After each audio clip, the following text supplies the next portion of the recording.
If you searched how to buy shares of Barclays, this quick guide will walk you through the process. Barclays is a major UK bank listed on LSE PLC as BARC.L. This is educational content, not financial advice. You need a broker to buy shares, and we will use eToro as an example to show the steps. After signing up, you will need to verify your account with an identity document and add funds to make a purchase. Use the platform search bar and type the ticker BARCL to locate Barclays.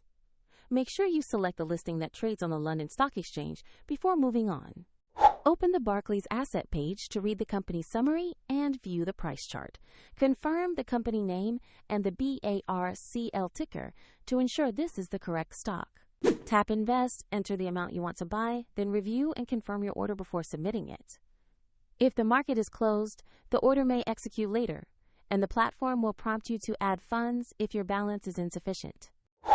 After the order executes, your Barclays position will appear in your portfolio. A link to the eToro example is in the description if you want to follow the same steps.